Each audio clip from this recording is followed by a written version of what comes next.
MLC city Ravi ವಿಚಾರವಾಗಿ home minister Parameshwar ಕೂಡ ಮಾತಾಡಿದ್ದಾರೆ. ಸದ್ಯಕ್ಕೆ ಸಿಟಿ ರವಿ ಅವರ ಕೇಸ್ ಕೋರ್ಟ್ ಅಂಗಳದಲ್ಲಿ ಇರೋದ್ರಿಂದ ಆ ಬಗ್ಗೆ ನಾನು ಮಾತಾಡೋದಿಲ್ಲ, ಯಾವುದೇ ಹೇಳಿಕೆ ನೀಡೋದಿಲ್ಲ ಅಂತ ಬೆಂಗಳೂರಿನಲ್ಲಿ ಗೃಹ ಸಚಿವ ಪರಮೇಶ್ವರ್ ಹೇಳಿಕೆ ನೀಡಿದ್ದಾರೆ.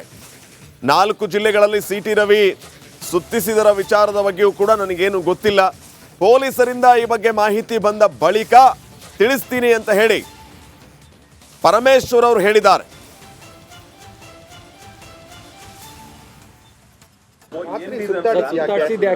ಮಾಹಿತಿ ಇಲ್ಲ ಅಂತ ಹೇಳಿ ಈಗ ಒಟ್ಟಾರೆಯಾಗಿ ಅವ್ರನ್ನ 4 ಡಿಸ್ಟ್ರಿಕ್ಟ್ನ ಸುತ್ತಾಕ್ಸಿದ್ರಲ್ಲ, ಯಾಕೆ ಅಂತ ಕೇಳ್ತಾ ಇದ್ದೀನಿ, ಮಾಹಿತಿನ ಕೇಳ್ತಾ ಇದ್ದೀನಿ. ಮಾಹಿತಿ ಬಂದ ಮೇಲೆ ಹೇಳಿ. ಈಗ matter is before the court.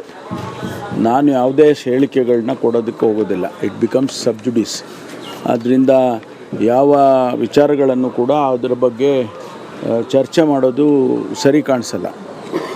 ಅದರಿಂದ ಯಾವುದೇ ಪ್ರಶ್ನೆಗೂ ಕೂಡ ನಾನು ಅದನ್ನು ಉತ್ತರ ಕೊಡೋಕ್ಕೆ ಹೋಗೋದಿಲ್ಲ. ಇನ್ನು ಸಿಟಿ ರವಿ ಅವರನ್ನ ಬಂಧಿಸಿದ ಸಂದರ್ಭದಲ್ಲಿ ಆದಂತಹ ಕೆಲವು ಘಟನೆಗಳ ಬಗ್ಗೆ ಈಗ ಶಂಕೆ ವ್ಯಕ್ತವಾಗ್ತಾ ಇದೆ. ಅದರಲ್ಲೂ ಪೊಲೀಸರು ಸಿಟಿ ರವಿ ಅವರನ್ನ ಸುತ್ತಾಡಿಸಿದ್ದು, ಈ ಬಗ್ಗೆ ಅನುಮಾನ ಮೂಡ್ತಾ ಇದೆ. ರಾತ್ರಿ ಇಡೀ ಪೊಲೀಸರು ಸಿಟಿ ರವಿ ಅವರನ್ನ ಈ ರೀತಿ ಸುತ್ತಾಡಿಸಿದ್ದು ಯಾಕೆ? ಬಿಜೆಪಿ ಪಾಳಯದಲ್ಲಿ ಇದು ದೊಡ್ಡ ಪ್ರಶ್ನೆಯಾಗಿದೆ. ಉದ್ದೇಶಪೂರ್ವಕವಾಗಿ ಈ ರೀತಿ ಮಾಡಿದ್ರ ಸಿಟಿ ರವಿ ಅವರನ್ನ ಸುತ್ತಾಡಿಸಿದ್ರ ಅಥವಾ ಸುರಕ್ಷತೆಯ ದೃಷ್ಟಿಯಿಂದ ಪೊಲೀಸರು ಈ ರೀತಿ ಸುತ್ತಾಡಿಸಿದ್ರ ಅನ್ನುವಂತಹ ಪ್ರಶ್ನೆ ಇದೆ. ಇದರ ಜೊತೆಗೆ ಕಲ್ಲಿನ ಕ್ರಷರ್ ಪ್ರದೇಶಕ್ಕೂ ಕೂಡ ಪೊಲೀಸರು ಇವರನ್ನ ಕರೆದೊಯ್ದಿದ್ರಂತೆ.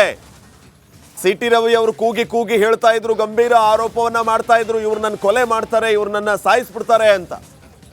ಯಾಕೆ ಈ ರೀತಿ ಕಲ್ಲಿನ ಕ್ವಾರಿ ಪ್ರದೇಶಕ್ಕೆ ಕರ್ಕೊಂಡು ಹೋದ್ರು, ಏನ್ ಕತೆ ಅನ್ನುವಂತಹ ಪ್ರಶ್ನೆಗಳು ಈಗ ಬಿಜೆಪಿ ಅವರನ್ನ ಕಾಡ್ತಾ ಇದೆ. ಸಿಟಿ ರವಿ ಅವರು ರಸ್ತೆಯಲ್ಲೇ ಧರಣಿ ಕೂತಿದ್ರು, ಇದನ್ನ ಪ್ರಶ್ನೆ ಮಾಡಿದ್ರು. ಒಂದ್ ರೀತಿ ಹೈ ಡ್ರಾಮಾನೇ ಕ್ರಿಯೇಟ್ ಆಗಿತ್ತು. ಈಗ ಬಿಜೆಪಿ ಪಾಳಯದಲ್ಲಿ ಕಾಡುತ್ತಿರುವ ಪ್ರಶ್ನೆಗಳು, ರಾತ್ರಿ ಇಡೀ ಪೊಲೀಸರು ಈ ರೀತಿ ಸುತ್ತಾಡಿಸಿದ್ ಯಾಕೆ? ಅದರಲ್ಲೂ ಈ ಕಲ್ಲಿನ ಕ್ರಷರ್ ಪ್ರದೇಶಕ್ಕೂ ಕೂಡ ಅವರನ್ನ ಕರ್ಕೊಂಡು ಹೋಗಿದ್ರು. 4 ಜಿಲ್ಲೆಗಳನ್ನ ಸುತ್ತಾಡಿಸಿದ್ರು. ಬೆಳಗಾವಿ, ವಿಜಯಪುರ, ಬಾಗಲಕೋಟೆ, ಧಾರವಾಡ, ಈ ಎಲ್ಲ ಜಿಲ್ಲೆಗಳಲ್ಲೂ ಅವರು ಸುತ್ತಾಡಿಸಿದ್ ಯಾಕೆ? ಈ ಎಲ್ಲ ಪ್ರಶ್ನೆಗಳಿಗೆ ಇವತ್ತಿನ ಸುದ್ದಿಗೋಷ್ಠಿಯಲ್ಲಿ ಸಿಟಿ ರವಿ ಅವರಿಂದ ಉತ್ತರ ಸಿಗುತ್ತಾ? ಅವರು ಈ ವಿಚಾರವಾಗಿ ಏನಾದರೂ ಮಾತಾಡ್ತಾರಾ? ನೋಡೋಣ.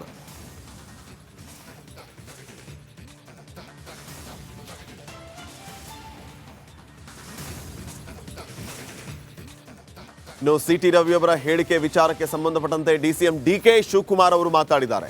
ನೇರವಾಗಿ DK ಶಿವಕುಮಾರ್ ಸಿಟಿ ರವಿ ಅವರನ್ನ ಪ್ರಶ್ನೆ ಮಾಡ್ತಾ ಇದ್ದಾರೆ. ಲಕ್ಷ್ಮೀ ಹೆಬ್ಬಾಳ್ಕರ್ ಅವರ ಬಗ್ಗೆ ಈ ರೀತಿ ಮಾತಾಡಿದ್ದು ಸರಿನಾ? MLC ಸಿಟಿ ರವಿ ಉಂಟು, ಕೋರ್ಟ್ ಉಂಟು, ಅದು ಏನಾಗುತ್ತೆ ನೋಡೋಣ. MLC ಸಿಟಿ ರವಿ ಅವರದ್ದು ಹರಕಲು ಬಾಯಿ ಅಂತ ಹೇಳಿ ಆಕ್ರೋಶವನ್ನ ವ್ಯಕ್ತಪಡಿಸಿದ್ದಾರೆ DK ಶಿವಕುಮಾರ್.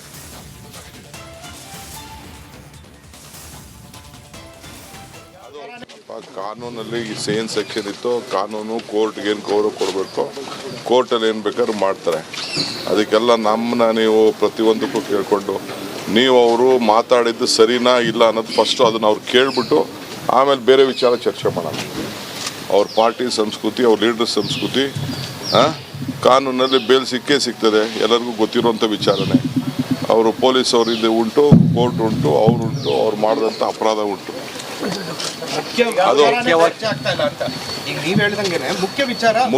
ಮುಖ್ಯ ವಿಚಾರ ಮಾತಾಡಿರೋದು ಅವರ ಭಾಷೆ, ಅವರ ಸಂಸ್ಕೃತಿ, ಅರಕಲು ಬಾಯಿ ವಿಚಾರ. ಹಿಂದೆ ಜಯಮಾಲ ವಿಚಾರಕ್ಕೂ ಹಿಂಗೆ ಮಾತಾಡಿದ್ರು, ಸಿದ್ದರಾಮಯ್ಯಂಗೂ ಹಿಂಗೆ ಮಾತಾಡಿದ್ರು.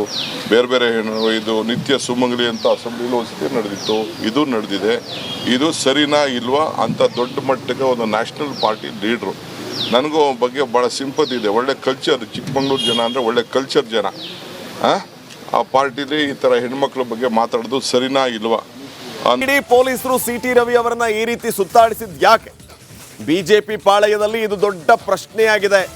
ಉದ್ದೇಶಪೂರ್ವಕವಾಗಿ ಈ ರೀತಿ ಮಾಡಿದ್ರ ಸಿಟಿ ರವಿ ಅವರನ್ನ ಸುತ್ತಾಡಿಸಿದ್ರ ಅಥವಾ ಸುರಕ್ಷತೆಯ ದೃಷ್ಟಿಯಿಂದ ಪೊಲೀಸರು ಈ ರೀತಿ ಸುತ್ತಾಡಿಸಿದ್ರ ಅನ್ನುವಂತಹ ಪ್ರಶ್ನೆ ಇದೆ.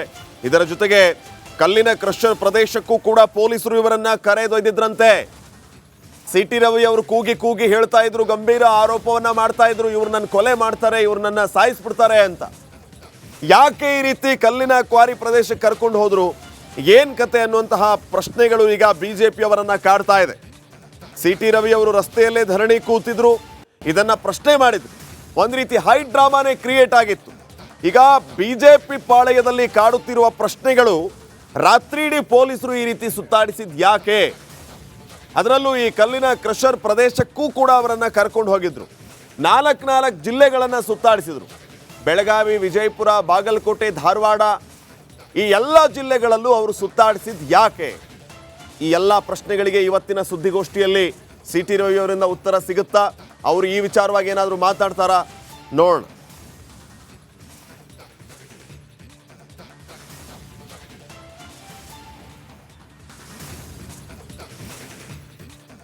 ಇನ್ನು ಸಿ ಟಿ ರವಿ ಅವರ ಹೇಳಿಕೆ ವಿಚಾರಕ್ಕೆ ಸಂಬಂಧಪಟ್ಟಂತೆ ಡಿಸಿಎಂ ಡಿ.ಕೆ. ಶಿವಕುಮಾರ್ ಅವರು ಮಾತಾಡಿದ್ದಾರೆ.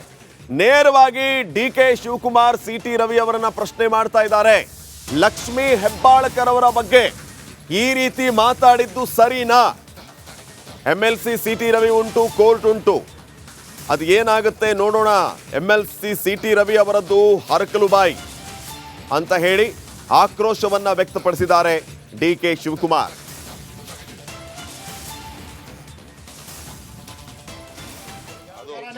ಕಾನೂನಲ್ಲಿ ಸೇನ್ ಸೆಕ್ಷನ್ ಇತ್ತು, ಕಾನೂನು ಕೋರ್ಟ್ಗೆ ಏನು ಗೌರವ ಕೊಡಬೇಕು, ಕೋರ್ಟಲ್ಲಿ ಏನು ಬೇಕಾದ್ರೂ ಮಾಡ್ತಾರೆ.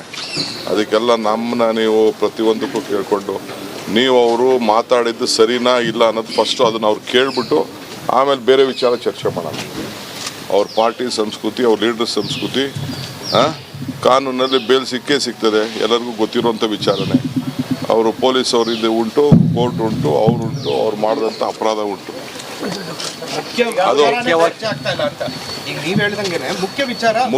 ಮುಖ್ಯ ವಿಚಾರ ಮಾತಾಡಿರೋದು ಅವರ ಭಾಷೆ, ಅವರ ಸಂಸ್ಕೃತಿ, ಅರಕಲು ಬಾಯಿ ವಿಚಾರ. ಹಿಂದೆ ಜಯಮಾಲ ವಿಚಾರಕ್ಕೂ ಹಿಂಗೆ ಮಾತಾಡಿದ್ರು, ಸಿದ್ದರಾಮಯ್ಯಂಗೂ ಹಿಂಗೆ ಮಾತಾಡಿದ್ರು. ಬೇರೆ ಬೇರೆ ಇದು ನಿತ್ಯ ಸುಮಂಗಲಿ ಅಂತ ಅಸೆಂಬ್ಲಿಲಿ ಒಂದ್ಸತಿ ನಡೆದಿತ್ತು, ಇದು ನಡೆದಿದೆ. ಇದು ಸರಿನಾ ಇಲ್ವಾ ಅಂತ ದೊಡ್ಡ ಮಟ್ಟಕ್ಕೆ ಒಂದು ನ್ಯಾಷನಲ್ ಪಾರ್ಟಿ ಲೀಡ್ರು. ನನಗೂ ಬಗ್ಗೆ ಭಾಳ ಸಿಂಪತಿ ಇದೆ. ಒಳ್ಳೆ ಕಲ್ಚರ್, ಚಿಕ್ಕಮಂಗ್ಳೂರು ಜನ ಅಂದರೆ ಒಳ್ಳೆ ಕಲ್ಚರ್ ಜನ. ಆ ಪಾರ್ಟಿಲಿ ಈ ಥರ ಹೆಣ್ಮಕ್ಳ ಬಗ್ಗೆ ಮಾತಾಡೋದು ಸರಿನಾ ಇಲ್ವಾ? MLC ಸಿ ಟಿ ರವಿ ವಿಚಾರವಾಗಿ ಹೋಮ್ ಮಿನಿಸ್ಟರ್ ಪರಮೇಶ್ವರ್ ಕೂಡ ಮಾತಾಡಿದ್ದಾರೆ. ಸದ್ಯಕ್ಕೆ ಸಿ ಟಿ ರವಿ ಅವರ ಕೇಸ್ ಕೋರ್ಟ್ ಅಂಗಳದಲ್ಲಿ ಇರೋದ್ರಿಂದ ಆ ಬಗ್ಗೆ ನಾನು ಮಾತಾಡೋದಿಲ್ಲ, ಯಾವುದೇ ಹೇಳಿಕೆ ನೀಡೋದಿಲ್ಲ ಅಂತ ಬೆಂಗಳೂರಿನಲ್ಲಿ ಗೃಹ ಸಚಿವ ಪರಮೇಶ್ವರ್ ಹೇಳಿಕೆ ನೀಡಿದ್ದಾರೆ. 4 ಜಿಲ್ಲೆಗಳಲ್ಲಿ ಸಿ ಟಿ ರವಿ ಸುತ್ತಿಸಿದರ ವಿಚಾರದ ಬಗ್ಗೆಯೂ ಕೂಡ ನನಗೇನು ಗೊತ್ತಿಲ್ಲ, ಪೊಲೀಸರಿಂದ ಈ ಬಗ್ಗೆ ಮಾಹಿತಿ ಬಂದ ಬಳಿಕ ತಿಳಿಸ್ತೀನಿ ಅಂತ ಹೇಳಿ ಪರಮೇಶ್ವರ್ ಅವರು ಹೇಳಿದ್ದಾರೆ.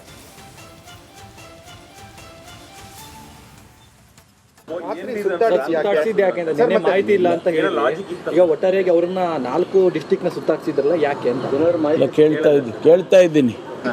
ಮಾಹಿತಿನ ಕೇಳ್ತಾ ಇದ್ದೀನಿ. ಮಾಹಿತಿ ಬಂದ ಮೇಲೆ ಹೇಳಿ. ಈಗ matter is before the court. ನಾನು ಯಾವುದೇ ಹೇಳಿಕೆಗಳನ್ನ ಕೊಡೋದಕ್ಕೆ ಹೋಗೋದಿಲ್ಲ. It becomes sub judice. ಆದ್ದರಿಂದ ಯಾವ ವಿಚಾರಗಳನ್ನು ಕೂಡ ಅದರ ಬಗ್ಗೆ ಚರ್ಚೆ ಮಾಡೋದು ಸರಿ ಕಾಣಿಸಲ್ಲ.